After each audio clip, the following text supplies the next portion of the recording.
Hey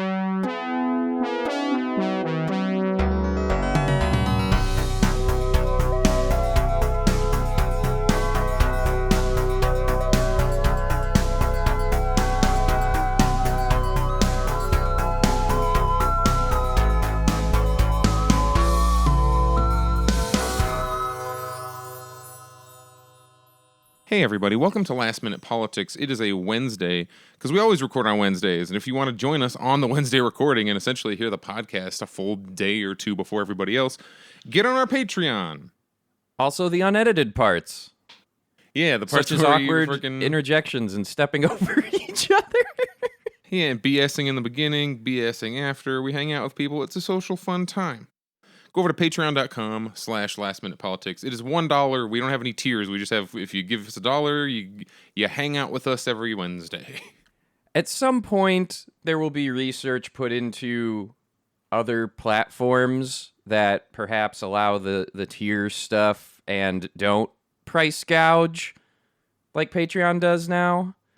But I don't know, what do we wall off? Because that's what tiers are, is you're essentially, like, if people are already paying more than $0, you're essentially deciding, like, what do I think is fancy enough that it should be walled off? It's not fancy. To me, the way you do tiers are for any kind of limited resource things we want to put out there, but could not either do for free or do for every patron.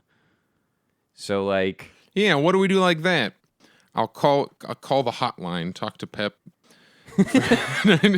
29. I was watching like old 90s wrestling, and they had like it wasn't just wrestling doing this. Everybody had like a hotline, like call the Nintendo Power hotline, call the blah blah blah, and they would charge you like $1 a minute to do it. Oh yeah, that was like the microtransactions of the time.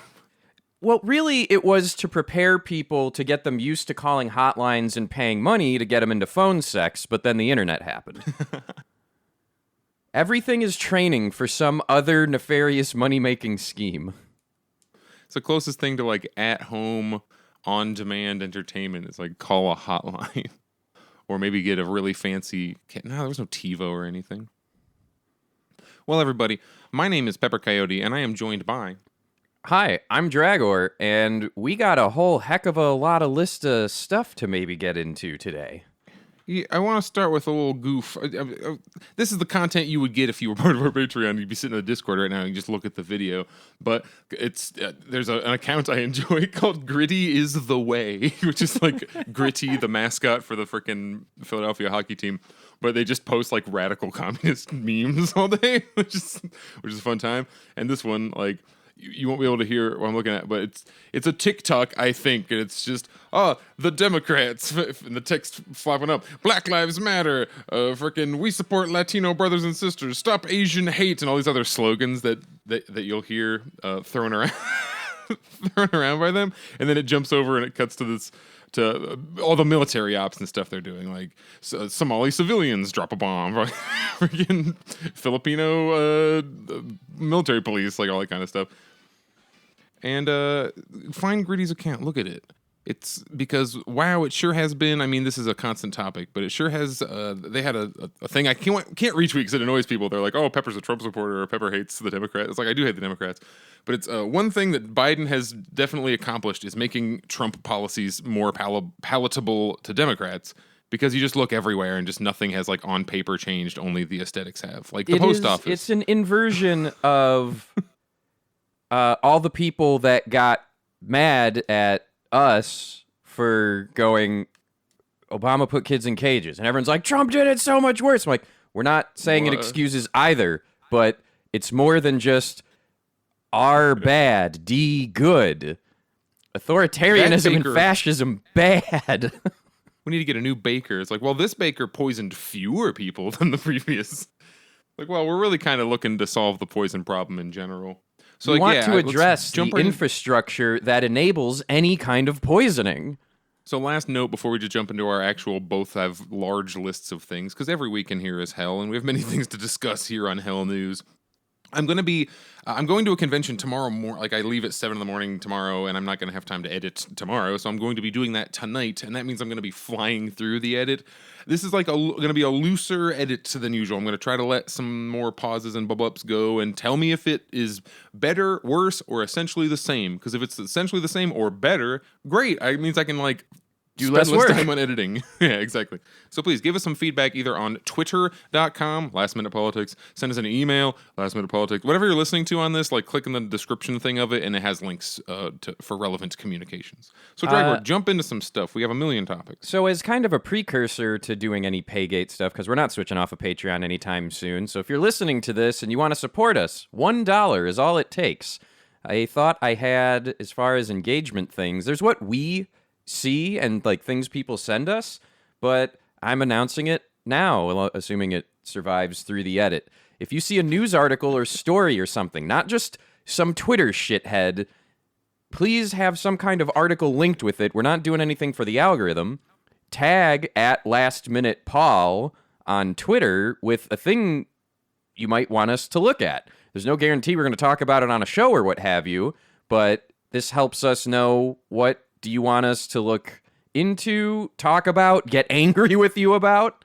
Things There's like so that. many things going on every week that if you can help us filter what you consider relevant or want to, I don't know, hear us talk about, that's very helpful to us. Otherwise, we'll continue to frickin' whatever things. Because like, if you would have asked me 4 days ago what I was going to talk about today, that's completely like changed priority wise. Yeah, so, I can. You want to go into like, your first one or me? Let's do a couple quick hits loaded. and then we can do a longer one.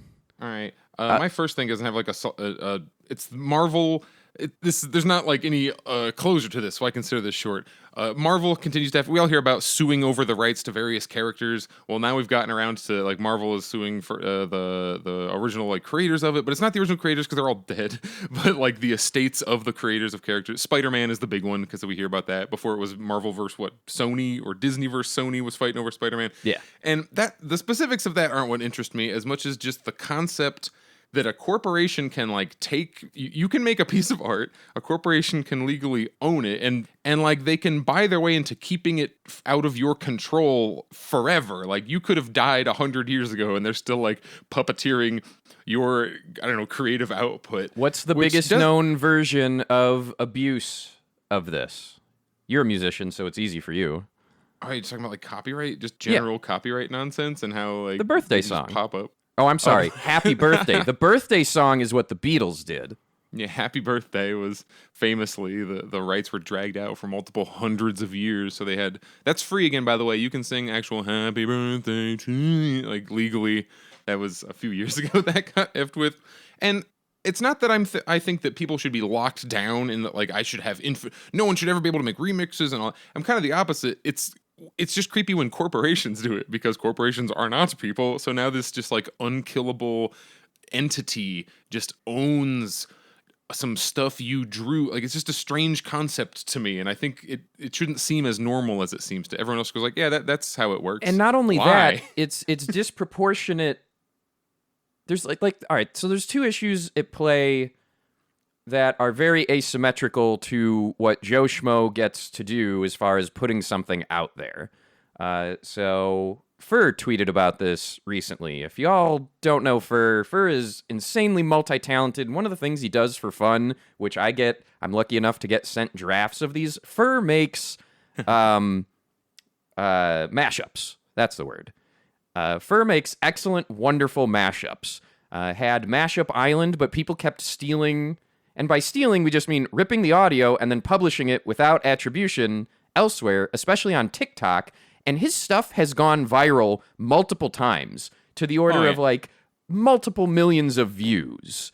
And there is no method of recourse to the people that are, one, not only doing this, two, the companies that do not care because it's generating engagement for their platform, but they're not losing money.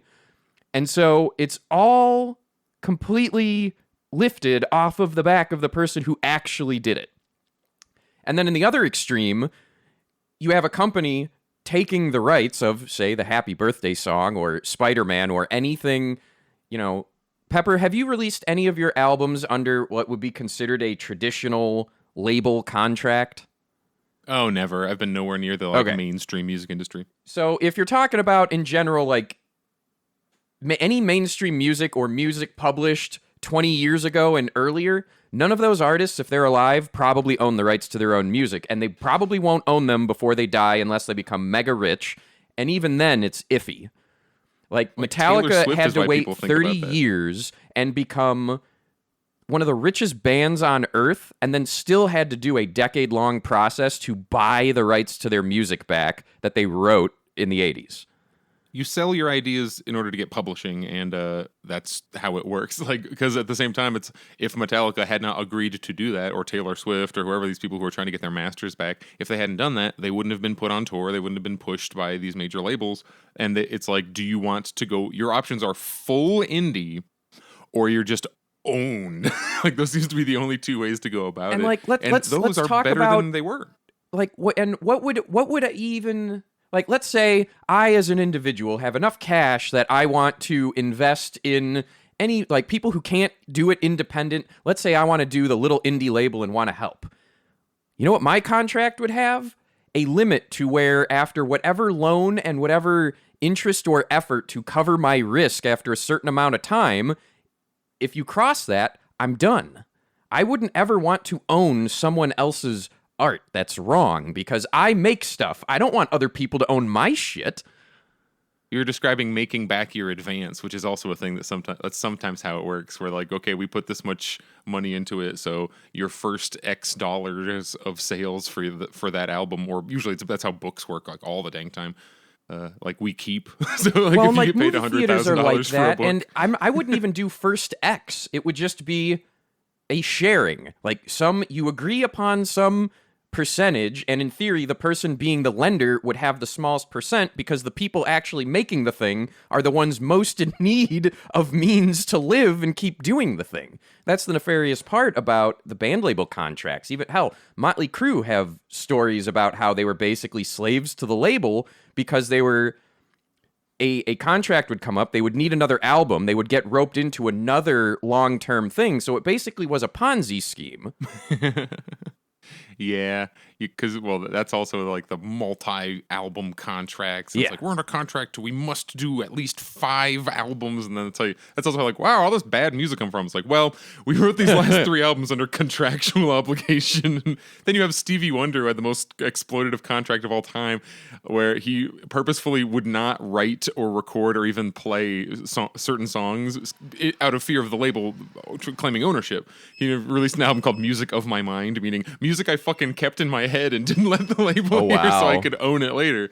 Yeah, it's like, that was, ooh. One of my that was all-time a different favorite time. bands. I saw them live several times before the main guy died. Typo Negative, Peter Steele. And they were under contract to produce a live album, so they were given X amount of dollars to go book a show and go do it, and instead they went into the keyboardist's home studio, got rip-roaring drunk, and faked a live album and delivered it. So like they recorded themselves just doing the audience ADR and all this stuff. So like when you hear on this album the audience chanting "You suck," it's the band doing it, and it became a chant of endearment at the live shows. Really, what I'm saying is, if you're in a asymmetrical power-based contract, what's the term? Use malicious compliance every chance you get. All right, we got a million things. Give me something. All right, What's one the on your fast list? one on the similar topic I wanted to get into is I saw a tweet from an artist. I don't want to label their name or call them out, but if you find who they are, this is not a judgment on them. This is just a commentary on how frustrating these power dynamics are. So there's an artist that on their own drew a bunch of fair use comics and art that was basically a non-canon Spiderman art thing. And it was done in such a way where they never got takedown notices or what have you. It was probably kind of like the Patreon model. Maybe there were prints or something. But whatever it was legit. This person ends up getting a job working for Disney. This person has previously worked for Nickelodeon. And the tweet that blew my mind that I saw was, "This is why I'm taking the Spidey comics down from Gumroad in a couple of days." and that they are going to cool it on the Spidey art while they're working for Disney. They don't want any messes. So they're basically saying, and the whole thread is very positive and they're happy and it's a good advancement for them, but the whole thing is essentially thinly veiled. I do not have the means or resources in case Mouse get angry at me. So all this shit that made it possible for me to even get there, I now have to take down because that's how abusive they are. Yeah, like it's so hard.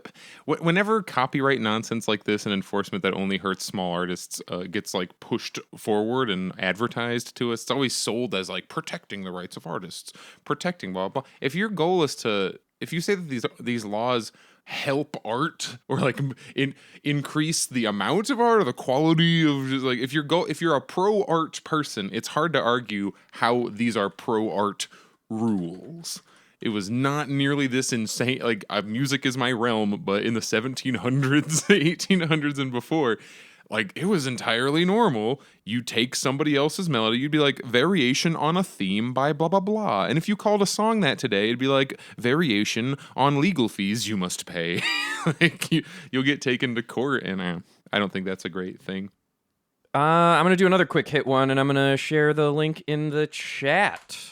Great. It is Andrew Yang announcing that he is leaving the Democratic Party and going independent. And there's a lot of words. There are a lot of words. And the tweet that I shared in our little coordination chat was from Mark Harris. And I'm going to read this. It's a quote as if it is coming out of the words of Andrew Yang, what he really meant to say. After serious soul-searching and reflection, I have concluded that my book goes on sale tomorrow. Concluded? And, like, how many times... Like, there's That's still awesome. a certain extent that Trump never planned to win. Like, he's still a narcissist and an ego and all that, so, like, he wanted it, but I think the plan was, of course he's not gonna... We're going to turn this into a publicity tour and roll out some books. Like, it was all about the grift and the money, and then he fucking won. His ratings started going up. He wanted to, like, make The Apprentice, like, do another big comeback of The Apprentice volume, whatever. Yeah. And he's more interested in TV. Absolutely. And that's how he ran and operated every step of the way. None of that changed. The system around him propped him up and made it happen. But it's, this is why, Yang comes from capital. Still wanted the universal basic income, but never... The only thing I really, really, really like about Yang is he put some ideas out there that people hadn't heard before. UBI is largely talked about way more because of his presence, so for that, it's good, but I don't think he is a particularly great candidate for anything. This is Yang is doing a book is far less insidious than what I'm about to describe and compare it to, but it's kind of the same thing. Where if you start going from like class analysis of things, people who aren't familiar with like approaching arguments from that way, going, no, it's because there are two classes. There are the haves, there are the have-nots. They each have, and the haves protect their class interest, and certain rules that would help them, they make sure happen, and things that don't. So like when you talk about that, you'll get accused of being conspiratorial, but it's such the opposite. If we talk about Joe Manchin, like, look at who pays him, and that entirely informs his voting record, which sounds so like, yeah, duh, but you never hear the fucking mainstream news frame it that way. You never hear him frame, wow, he gets paid more by this one specific coal company who also coincidentally hired his son, and then his sister got his other daughter got another job at this place. Like, it's just the most blatant out there quid pro quo shit. And you're going to pretend like people act like, oh, you're conspiratorial by saying that there's a group of people coordinatedly making a ton of money by cooperating with each other. Like, let's jump right into it. Not the Panama Papers. That's the old one. What's the new one? Pandora. So Papers. There's the Panama Papers. The sequel Talked to the about Paradise all of this Papers. Rich hiding their wealth infrastructure. Pandora Papers. Even more details. You've got Snowden blowing the lid off of many things, including all the different spying and all of that. So that I'm aware of in recent memory, we are at three things that make everything Nixon did as far as like lying and political intrigue look like nothing in comparison. and nothing of consequence is going to happen again. Yeah, there was a tweet we joked around at each other, and it was just showing all the different papers that came out, and they're like, maybe awareness of this isn't the issue, because like everybody knows it. It's that we look right at it. The funnier things are all the government responses, where it's like, oh, the government of blah blah says they're going to look into it. It's like they're going to look into their own crime. How do you think they're going to convict themselves? Like, how do you think it's going to go?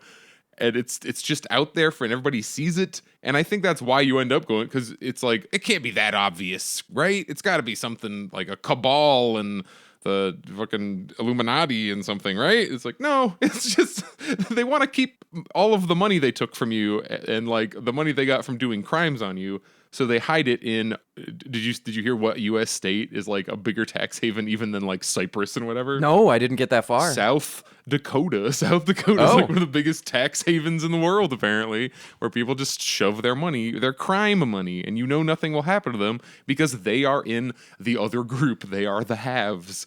And it's not that we don't know about the crimes. Why aren't they getting punished? Is it possibly because they have set up the system to make sure they never can be? Zanny was talking to us about the Catholic Church documentary. Do you remember what that one was called? Starts with an I or something. Invisible or...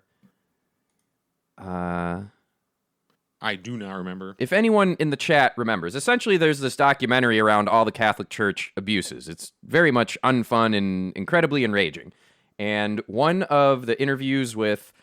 I don't know Catholicism that well, so I don't know, a bishop, a cardinal, I don't know, someone who is being interviewed that was in the church that, like, even if you take them at face value, that they do believe in their faith and scripture and all of that, and they believe in Jesus' teachings and doing good, they're still saying, but you can't just take away the Catholic Church.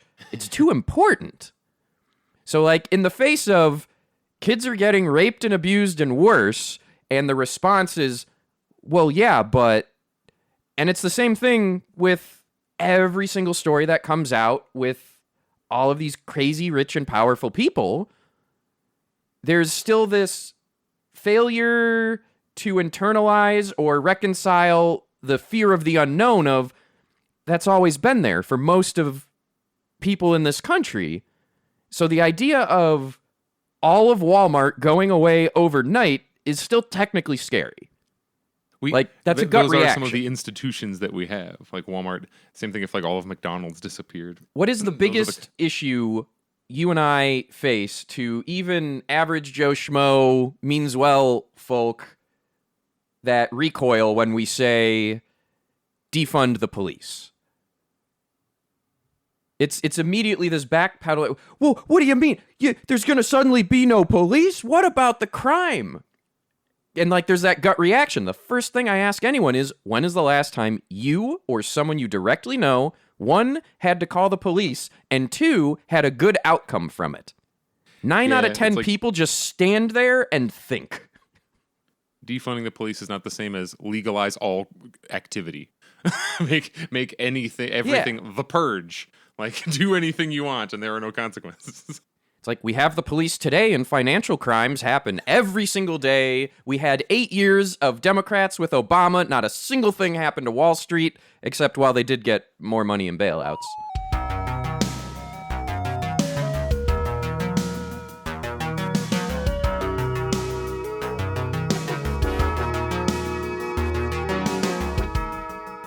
So talking about how this is connected to the papers. Because this is exposing essentially tax crimes, if you want to get down to it, because that's why they hide the money, is because they don't want to pay the taxes, which fund the social programs that keep a lot of our rinky-dink fucking societies running. So when I say they designed the system to make it so that that like consequences are essentially impossible for one class of people, I don't mean that they sat down in a shadowy cabal and designed it like intentionally with like 2 people sat down and drafted all the rules of evil capitalism. It's just whenever they have it's like a choose your own adventure shit, where every time they have an opportunity to hedge their bet, to stack things in their favor, they take it, and every time they have an opportunity to disenfranchise our class, the working class, class, everybody else, they take it. Here is an example of that. So it's like it's a steady, gradual. It's not one mastermind evil Palpatine makes it all happen. It's if you always act in your class interest, that's the inevitable result, and they have the power to do so. New rule that is attached to the big infrastructure bill, the reconciliation over $3 trillion over 10 years bill, and that is that the IRS banks will now be, assuming this passes, which we hope it passes because it has some good things in it. But here's just like when I'm like, yeah, whatever about here's some of the things also in it. Any transaction over $600, I'm posting that in the chat, is now like the banks have to tell the IRS about it.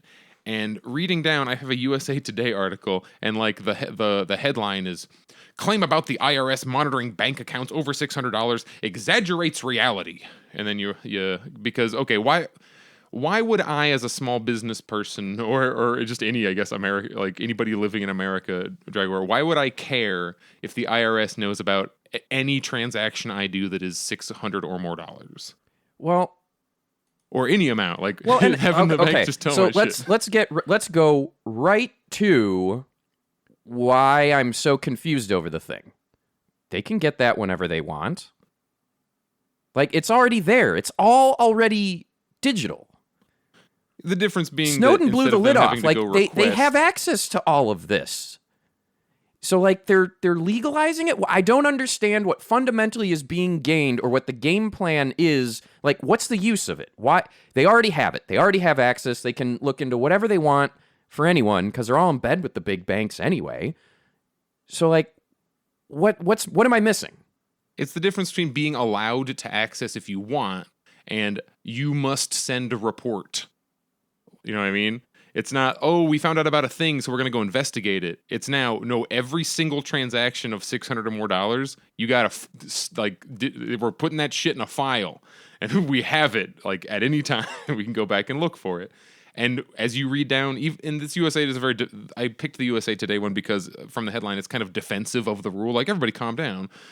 They say it's to keep people from dodging taxes, and they set a low amount to try and keep rich people from getting around it.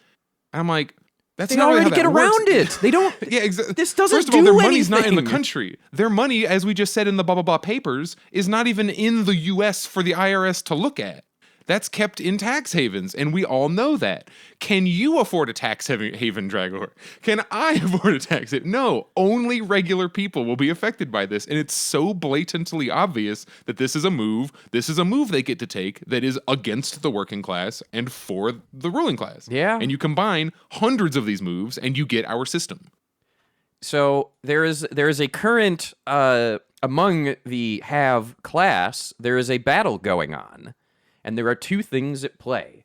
And one is they want to be authoritarian and controlling of the workers. And the other is they want more money. Do you know what topic I am talking about?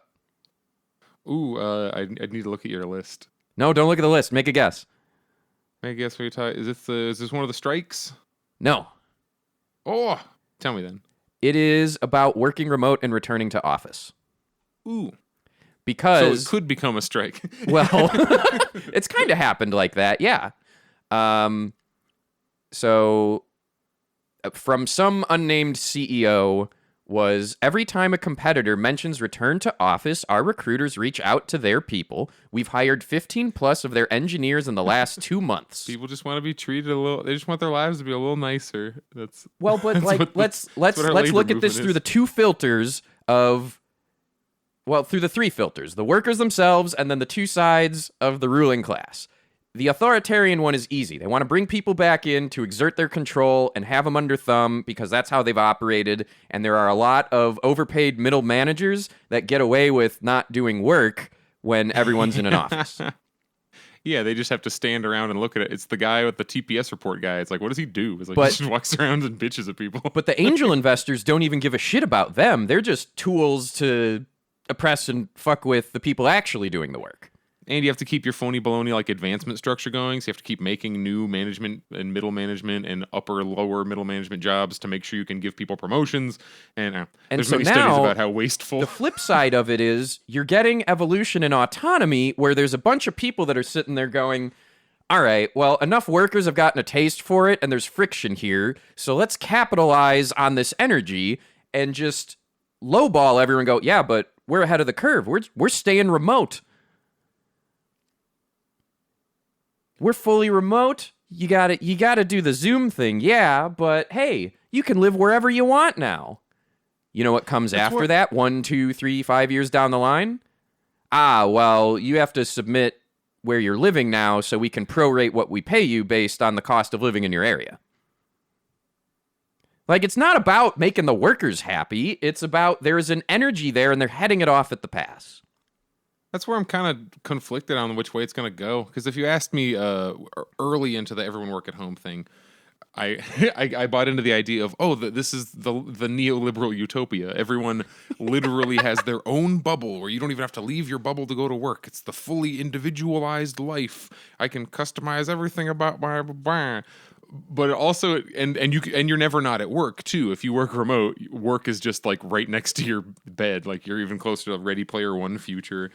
But at the same time, it seems to be giving people more time to sit around and think about, hey, X, Y, and Z is bullshit. Like, I don't want to go back to work. I'm sick of blah, blah, blah.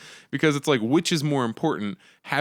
Being able to 24 hours keep people at work because they're fucking on their computer at home, or the soft power you can exert over people in an office environment. We kind of talked about this. I hope it allows for more time to consider the environment in which we all live, aka capitalism. But in my experience, both is moving to working fully remote even before this happened. You know, I got my 4-day work week.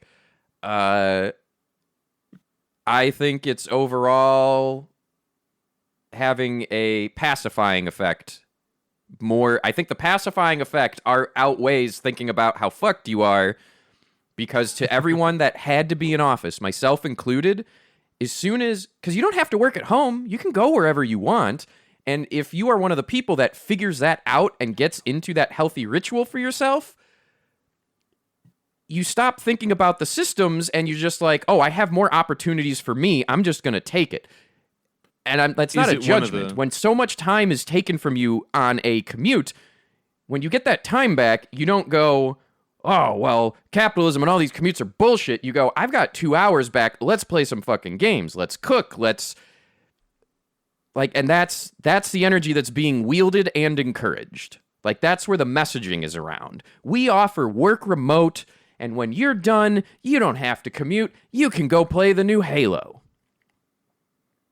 I'm curious to see how it works out. I do think that in general, if we're talking about like in the now, what helps people, and heck, in the future, like ways.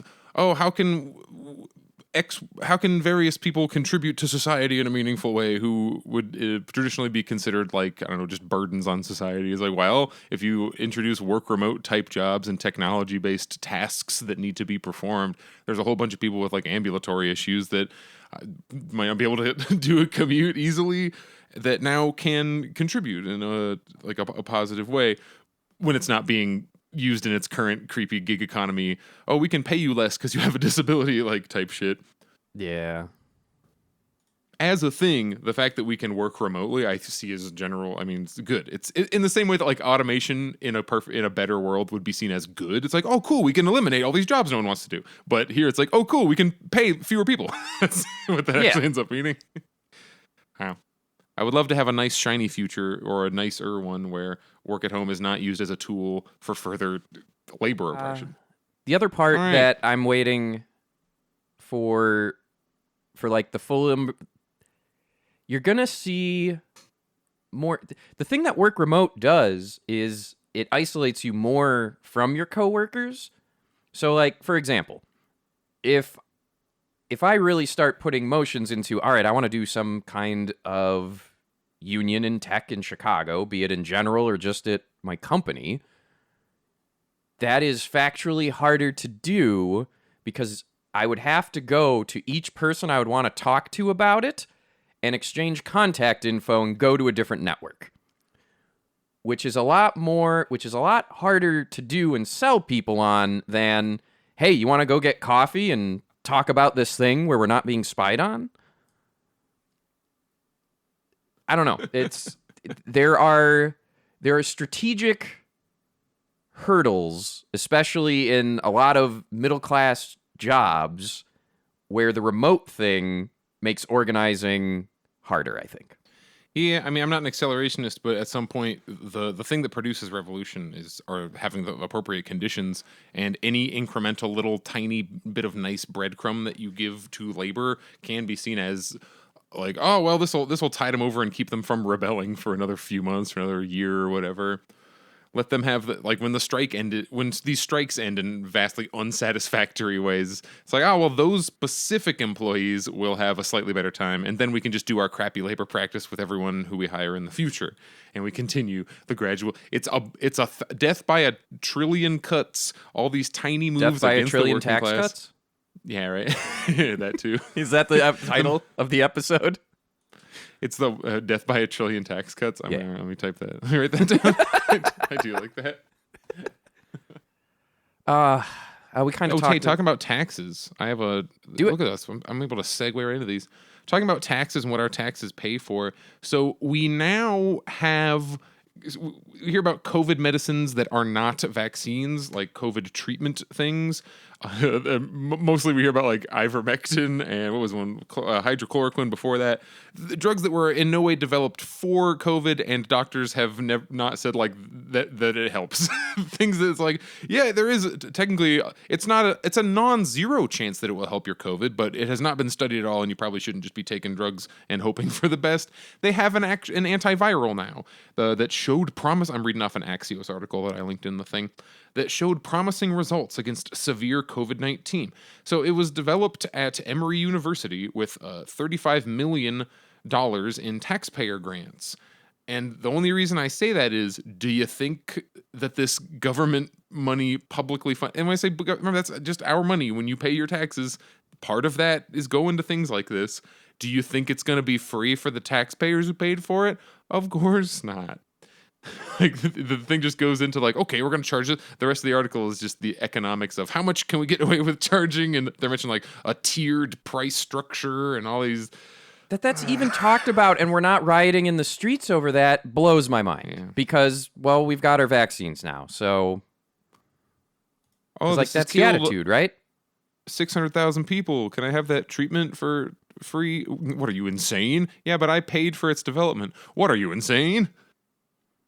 This is another example of where, for whatever reason, the right people that kind of kicked off the open source and free software movement, and yes, for all of the problems he has, because Richard Stallman, outside of advocating for free software, is a problematic motherfucker, but, like,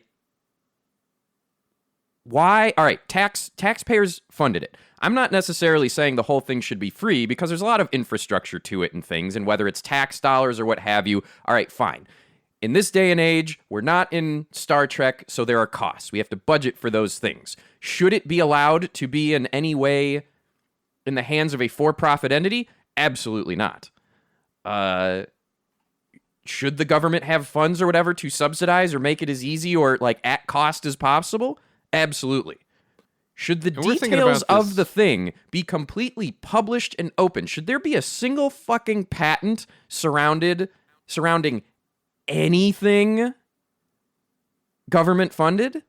No. They talk about the patent things, and apparently the government does own some of these patents, but we're thinking about it and discussing this from the I guess the supposition, the presupposition that this is intended, like, oh, the government's goal mainly is to help people and develop a drug, and kind of ignoring the reality, which is, oh, what senator's friend works at whatever company at Merck, M-E-R-C-K, who works there that they got this. It's just a way for the government to funnel tax money into a private corporation. So they treat it and think of it as if we had developed a new fucking headphone cover and then sold it. Yeah. What with tax money? The news was when the vaccine stuff was being developed, it was getting rolled out, and it was showing success, and everyone was very, very excited globally of like, oh my God, are we actually going to like get an out for this?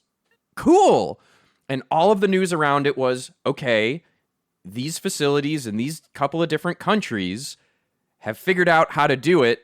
And the talk was how, representatives from the United States, World Health Organization, how people are going to coordinate and get this shit out there as fast as possible. How to get these formulas to new, what is it? Pills might be compounding. I forget the term for like the name of the actual facility that makes your medicine drugs. But the idea was like in India, for example, why ship it? Let's use their existing infrastructure, build some new infrastructure, and just have them make it there. And then like Bill Gates and other people stepped in and heavily lobbied to not share the patents. And so what happened? Biden comes out and says, we're going to work with how to equitably share this vaccine info and Pfizer and Moderna, and like we'll figure out how to get this. Like it was blatant. That how many people died because of that decision? Send us donations to ship our vaccine to these countries. Meanwhile, we will not allow them to produce it locally, even though we could just like fucking email them the formula and say, go for it, dude. Like, oh, we can't guarantee if they're going to be able to make it, right? It's like, well, they're dying now. Bill Gates and other, I don't know which senators or people in the United States in particular, but I know Bill Gates was a major player of this, so fuck that guy. For many reasons. But a lot of the articles, too, was how India, didn't have the ability to go to scale or make it safely. And, like, yeah, India has a lot of areas where there isn't for whatever imperialist and racist term it is, there's a lot of India that doesn't have first world infrastructure. There's also a shit ton of India that does. And some of the leading breakthrough medical research comes from India research facilities. Motherfucker, every doctor I've had in my life was Indian. Yeah, but they come here, Pepper. That's where they learn the real medicine. Well, it's when in reality it's like they get an education, and then I can fucking.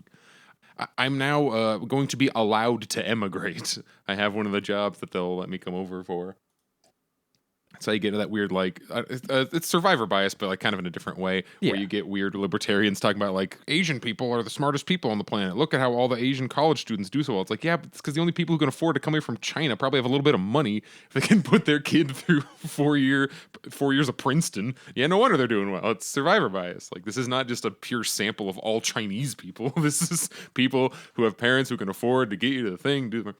Here's also, we can't deny it is not a conspiracy, but it's not as like crazy big conspiracy, but it is a known thing, depending on where you're coming from in China, that people are being sponsored to come here so they can bring things back to China. In particular, literally stealing IP and protected secrets. I know this because this is one of many incidents that happened, but this happened at a job I was at. A guy got federally double plus fucked because he got caught stealing infrastructure code from the basically the world's largest futures and options exchange software platform, because none of that's open. So the USA, and CME Group, they want to be the entity that brings it to other countries, and other countries are like, no, we just want to do our own. And CME Group goes, not only do you not do that, but if you try one, we'll bully you and open one there anyway. So I have a line from the Axios article I did just talking about prices. By the numbers, the U.S. government paid $712 per treatment course in June. Each course requires patients to consume 40 pills over 5 days, so the government paid about $17.80 per pill. Bullet point, that is at least 4 times cheaper than remdesivir, an IV drug that treats COVID-19. But 2 researchers estimate, oh boy, let's say it, Molnupiravir could be made at $20 per course or 50 cents a pill and still include a 10% profit margin. So do you think they're going to sell it for $20? Nope. I'm going to bet they're probably gonna go over the $700. It'll be $1,000. Like, what do you want to die a COVID bitch? Give me $1,000. like every medical everything. They treat it like they're dealing yo-yos, and it's like, no, you are essentially like holding my arm. It's like, if you want your arm back, better give me $50. It's like, I guess I'm giving you $50 then. And if you don't have it, keeping your arm, like, die then. It's preaching to the choir. We all know our medical system is wrecked, and we have a president who used the lie of doing something about that to get into office, and isn't. I want to relate what you just mentioned about the pills and price stuff here, and how it's going to be inherently unethical for your average person to pay for it. And let's recap back. We don't have to highlight it or read it off, but you had a Twitter kerfluffle around that. Didn't Biden say that treatment would be free? Isn't this treatment? Probably. Like, you know what I'm saying? Yeah, he also said he was going to cancel student debt, and it was going to be $2,000. And what else? What else did he was my explicitly Twitter lie thing? on? What was I talking about? Biden on Twitter? That's all I do. If you follow my Twitter, you can listen to me just shit on Biden 24 hours a day. I don't know. He's in charge. But I wanted to do something about you. I can't find your tweet for it, but you had some commentary on call-outs that I wanted to get into. And this relates back to... I have a whole theme for today. I guess I didn't tell you, but the list kind of worked out. So the whole reason I want to get into the call-outs and what you did for that and what has happened to you and what we continue to see is what you describe as, where does the energy go? So speaking of me on Twitter, I got canceled like 3 different times earlier this year, and I just after the second or third one, I was like, I'm not engaging with this. If the only time I ever see your account pop near my timeline is to shit on me, I'm just gonna start blocking people. So I started blocking people. People started blocking me back, and now Twitter is nice because like most of call out furry Twitter just has blocked me, or I've blocked them, or they just don't talk to me. I don't know. The algorithm. Have I been added to a block list? I'm exciting. I'm sure we're on several for various reasons. Block lists. I get where that comes from, because you want to have control over your situation. Talking about energy, and we have clear. If you want to talk about like the point of democracy and the will of the American people, there's things that are so insanely popular, and we elect people and knock on doors to say, oh, this popular thing that we all want to have happen, this guy says he's going to do it, or this senator or whatever. Biden he's the head of the Democratic Party, so the buck stops there. So I'm going to say Biden is shorthand for the entire establishment. Well, not even anybody in the Democratic Party. And it seems impossible to get them to actually do fucking anything, and you get mad about that. So then you get on Twitter and you're like, well, I might not be able to make Biden do anything, but I can fuck this rando up on Twitter or at least give it a shot. Or you're not even thinking that far. Just F you, brah, and you just send it out on, like, at least you know they're going to read it, and they're going to it's going to process in their brain, and you're not just yelling at the brick wall. But if that's where all of the revolutionary energy goes, that doesn't do anything. I don't want to re-go through my canceling. No, we don't have to do that. Do crimes. So it's impossible. You tell me. So this is a thing I predicted, and by I mean myself and several others kind of witnessed it. But a casual takeaway I saw from Cheeto running and doing quote-unquote cancelable thing after cancelable thing. Just one after another, to the point where it was jaw-dropping, because other Republican candidates got fucked and got shoved out of the running for less, right? It's weird who does and doesn't. But the MO is, do you fight it or do you acknowledge it at all? And the Cheeto MO is shit does not stick to him, because he just moves on. It's a combination of the shotgun approach of he's doing so much, what are you going to do? Single out one thing? How dare you ignore these 80 other awful things he's doing? And the Republicans, for the most part, have been good at that at large, and it just leveled up with him. And the part that scared me of the whole thing is sitting there going, mark my words, after Cheeto, the Democrats are going to start doing it. And holy shit, has the Biden presidency really leaned into that. You just move on, and most people don't give a shit. The $2,000 checks. Nah, they just moved on. Canceling student debt, they just moved on. BLM happened during another time and year before I was president. We don't have to address. Move on. one after another after another. And while I hate that, and while I think a consequence of that is going to be an uptick in leftist infighting, because there was at least the illusion to me in my limited years on this planet that the Democrats occasionally would react and do things. History tells me that there were a series of social things that have happened that didn't need riots for them to happen. It was just like, we need to keep our control. We got to give them something. And that's just kind of stopped. So is this the next stage? Is that the last remaining thing to get people fired up to go, yeah, the Democrats don't listen either? And if you're in a marginalized or just straight up, non-middle class population, they weren't listening to you anyway, so that's not new. But it takes all of us to come together and, deal with asymmetrical power structures.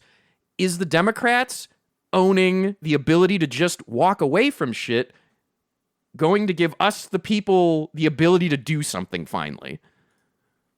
The stereotype is like the crazy, like the deranged Marxist who rants. I see like class analysis specifically as a way to remove myself, to make myself feel, not remove myself, to make myself feel sane while looking at it. Because once you remember, the shotgun approach works, it doesn't work necessarily. It's what it works on is media and like narrative, and the fact that the incentive structures of how our information is thrown around, like talking about everything from clickbait to just manipulation of the news cycle to Andrew Yang wanting to sell more books, so he starts tweeting about how he's leaving the Democrat Party. Like that all starts making sense and is a lot easier to get above the noise if you just remember, like, oh yeah, this is the ruling class protecting their interest and trying to get the lower class to fight amongst themselves. Because we don't direct our energy when we're mad about the Democrats. That gets directed to, the Republicans or, the redneck on my block who has a Trump flag and has absolutely no power over any of these situations. Like, they get us to get mad at each other. We see the school board. I'm sure you've seen the people going to school board meetings and threatening to kill school board members and all that. The discussion is not about the issue. The discussion is only about decorum at school board meetings. It's like, we need to stop threatening people. It's like, well, what is even happening? Like, what are school board? How do we are so about symptom to symptom to symptom. We will not look at the problem.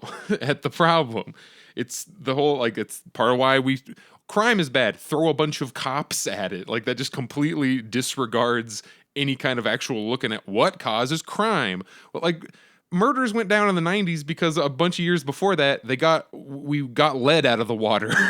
We stopped using lead pipes and lead paints as much, which fucks up kids' development, and they're a little bit more likely to grow up to be a murderer, apparently, because what else can explain? That seems to be a correlation in data. Not everything needs to be if we just threaten people enough and tell them how they should live their lives hard enough, they will live them in that way.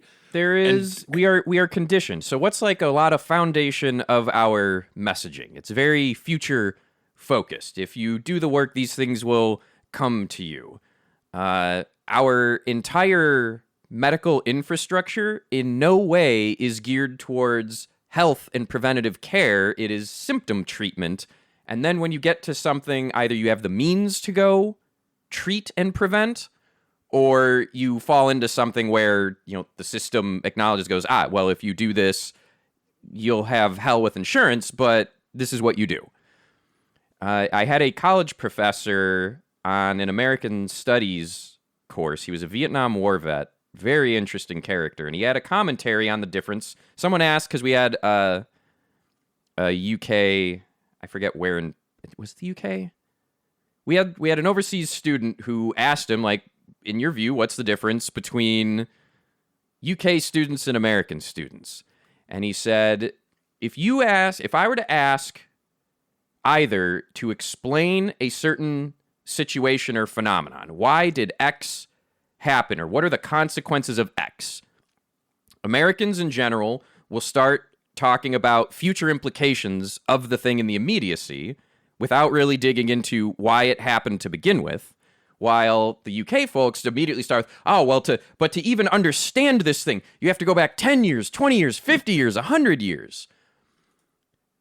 And it was a little observation that this guy, I don't think it's 100% universally true, but in terms of like, look at the difference between our healthcare system and any other good healthcare system. It's what you just said. We treat symptoms, not the underlying root cause.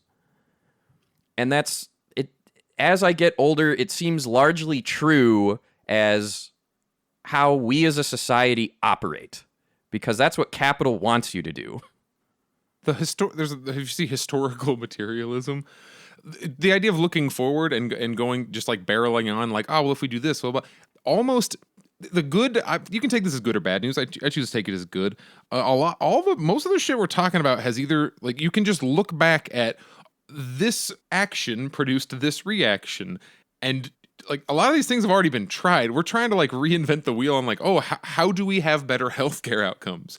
We know how you have better healthcare outcomes because there is historical material evidence of that. Let people go to the doctor, gets better health incomes. And not even talking about historically, you can look at, everyone brings up different countries. Look at the NHS in the UK and like look at their child mortality rate, especially like by zip code and et cetera. These are all problems that have solutions, and you can point back to specific historical examples of, well, X did that, and here's how it turned out. If you want this result, this is what you must do. And it's not like the people running the country don't know these things. They just are more interested in continuing to collect paychecks from it. Like they're not, I don't think they're ideologically driven necessarily. They're probably not Joe Manchin. Why is it just like at the beginning? Is it because Joe Manchin is evil, or is it because no, Joe Manchin wants that coal money, so he helps out the coal people? His evilness isn't an intrinsic property; it's a consequence of his actions. Moralist arguments are just so it's hard when I'm talking about material things. Like I know when we're talking about them. I'm not even directing that at you. No, it's no, just I'm another just, way of like I'm how promoting. I stay sane. Like here's the thing, Kirsten Sinema. Yeah. You can find how many clips have you seen back to back of Kirsten Sinema saying we need to do blah blah blah, and then here's her doing the exact opposite. Like that is the meme now. She was like in Black Bloc in California, ready to tip over a cop car like 7-8 years ago, and now. Has everyone seen the bathroom clip? That makes it sound dirty. So people keep trying to confront Kirsten Sinema, Arizona senator, my senator, Democrat. 2 Democrat senators. Like everyone talks about Georgia going double blue. Arizona did that shit too, except both of our senators are hella paid off by fossil fuel corporations, and Kirsten is very publicly just an asshole all the time. So she's very hateable. Like she leans into being a shit. They keep finding her in public. There was a video of somebody who walked to the front of their flight to talk to her, because she's sitting in first class, of course, to ask her, like, hey, why won't you vote for the Build Back Better plan, which is the $3 trillion reconciliation bill? Like, why won't you vote for that? You know about. And it's not that Kirsten, she doesn't even do the, like, well, we have to work on, blah, blah, blah. She just fucking ignores people, and she, like, puts her earbuds in, and you're like, oh, I just want to lose my mind. And she teaches a class at ASU, and they start questioning her just in the class because she doesn't do any town halls. She won't talk to anybody. And then she just like runs away. She goes to the bathroom, and they just follow her into the bathroom. And they're super reasonable. It's getting framed as like she's being attacked. It's this lady who's like, why won't you vote for the blah? I'm a DACA recipient without a path to citizenship. Like they're talking about specific policies. They're not like, Kirsten, here's top 10 reasons why you fucking suck, you bitch. Like that's not what they're doing. But it's getting treated as the same thing as the school board. I'm like death threats on school board members. You want to talk about respectability in politics? Let's do it. So there's a tweet thread. I pasted the image in our chat, and I'm going to read it for all y'all listeners now, because I largely agree with it. It's a tough pill for people to swallow that sometimes it's okay to treat the ruling class like, you know, your oppressors in ways you don't think people ought to normally be treated. The same rules cannot apply because those rules don't apply to how they treat you. I mean, there's a thread, but that is the embodiment of all of it. So, like, in response to the bathroom incident, if you will, one of the replies lower in the thread is, I've heard the, how would you like it if someone did this to you argument. And like, well, if that person I wouldn't like sold it. my whole neighborhood. I, as an individual, work and write software for a capitalist entity that does a lot with obituaries. In no way, shape, or form does anything I do change the course, like materially change the course of lives. I can fuck up, and the worst that happens is a website goes down. I can fuck up, and people might not get flowers on time at their funeral. That's really unfortunate and sad, and I don't want to make someone's grieving process worse, but in no way, shape, or form have I taken a move, or specifically not taken a move, that's going to get someone deported, for example.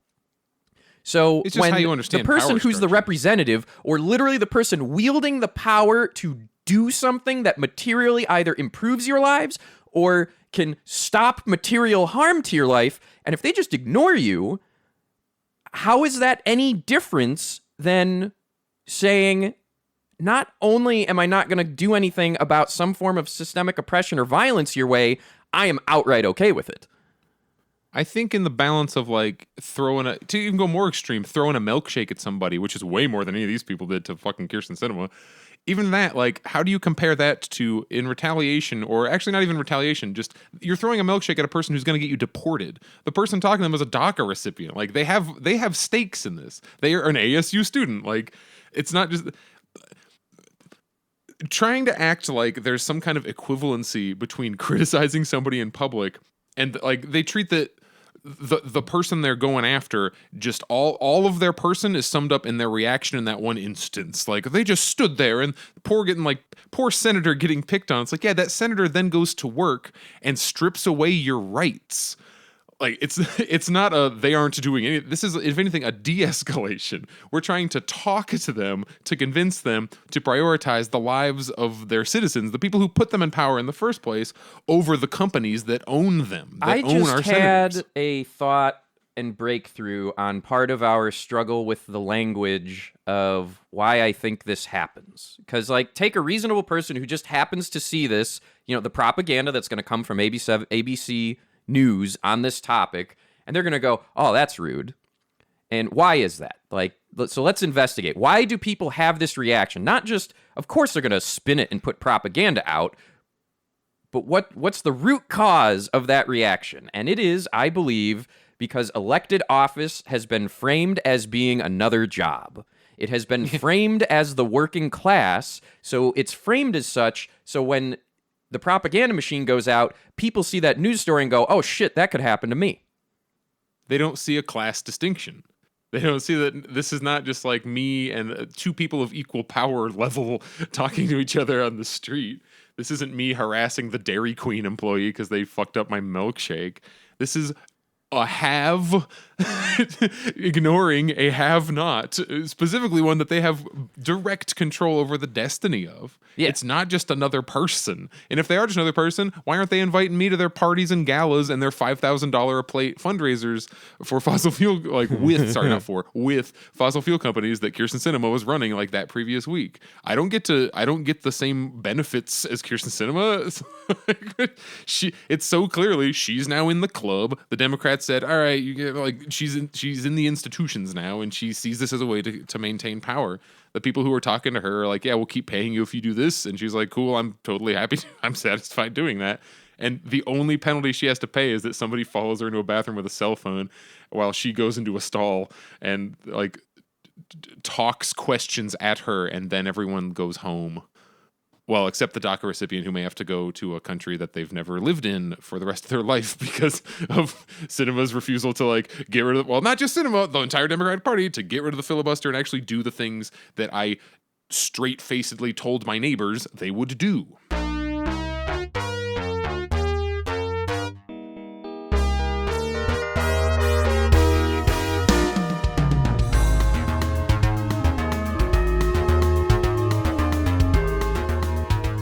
I would like for each of us to close this episode out with stating, to the best of our ability, what we're hoping for at an interpersonal I believe in level. the Father, the Son, and the Holy Spirit. No, damn it, Pepper.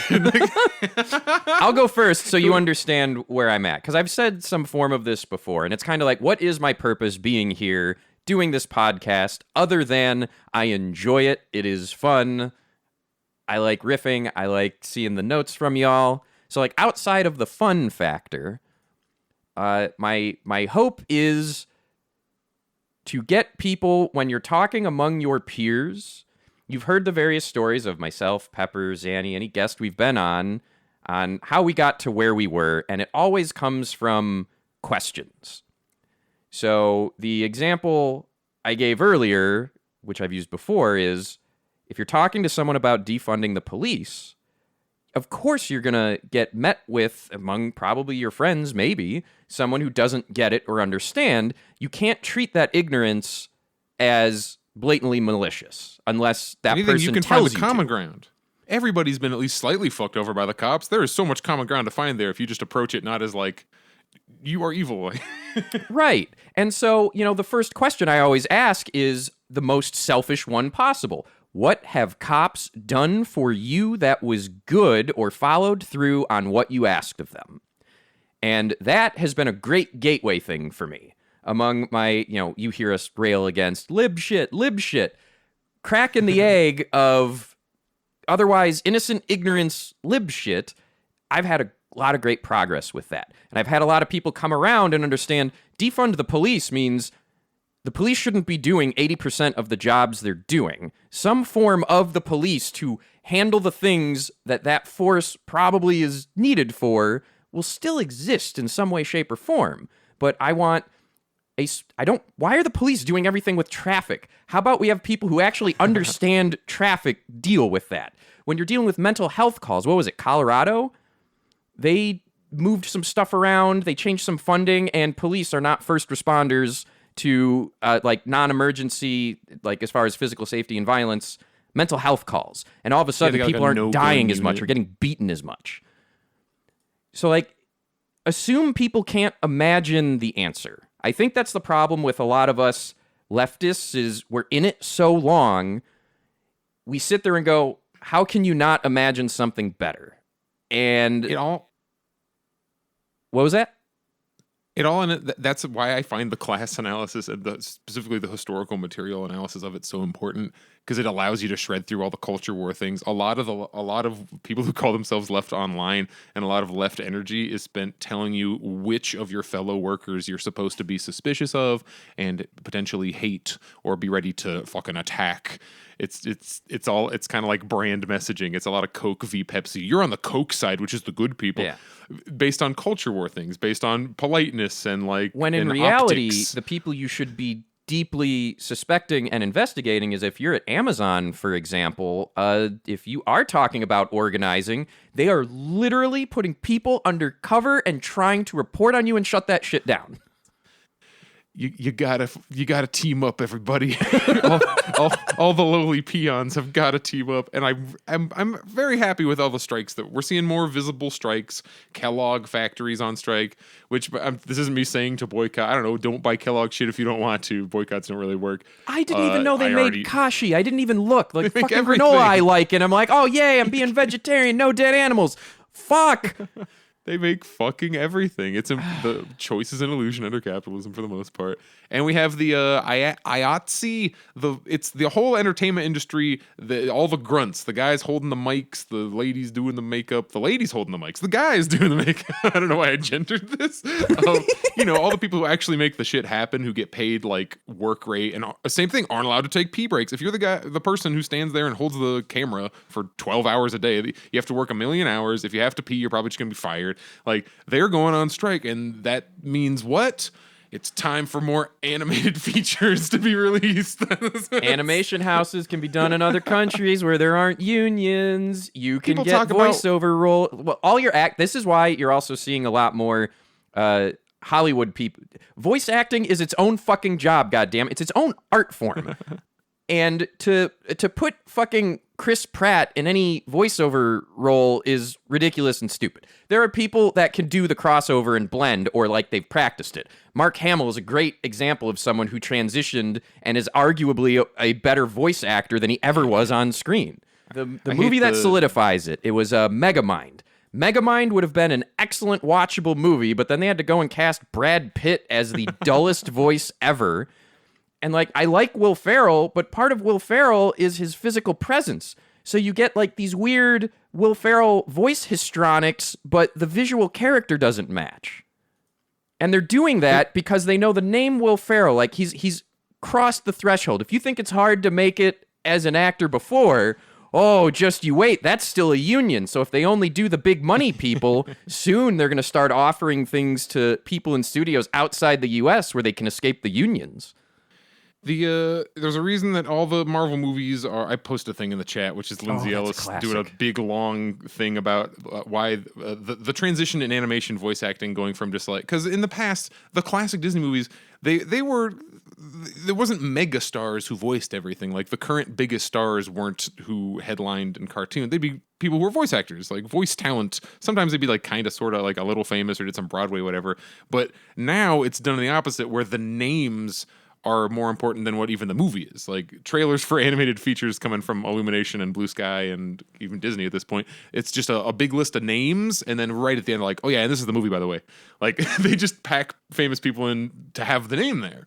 And what I was gonna say about how all the Marvel movies are like, oh, we stuck this actor's face digitally onto a big CG body. Well, the CG people don't have a union, and hair and makeup and costumes do have a union. So maybe that's why everything is robot CG suit instead of making an actual costume. What was it? The mustache incident? The Henry Cavill, Superman. I'm off topic, but all right. To bring it back, I agree with you on looking at it through class has helped me a lot.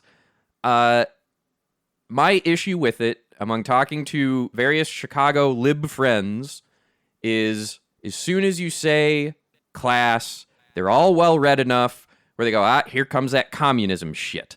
And this is why that's what's in your head.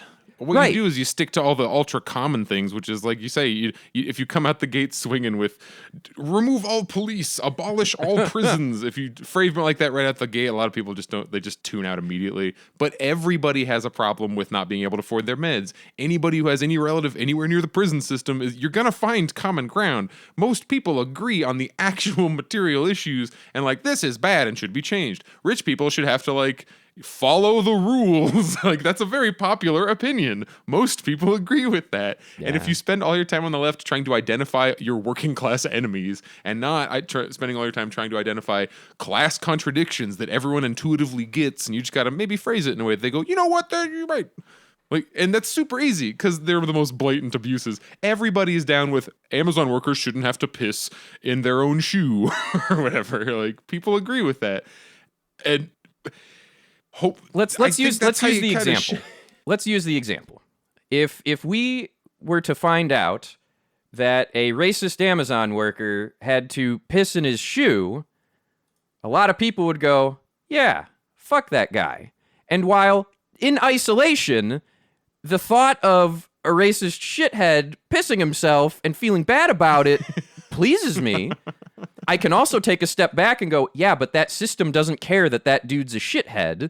It's happening to way more good people. Not even good people. It's just happening to way more people. That shouldn't have to happen. And so I don't have to have dinner with a racist, but there will be racists there are racists all over in the have-nots. I'm still working on how to reconcile this personally. There was a great analogy talking about poor people and like the various bigotries in it. And if you think of like our society as like a thing of water and a bigotry as like oil an oil spill getting pumped into your water, it's like it's not that like fixing.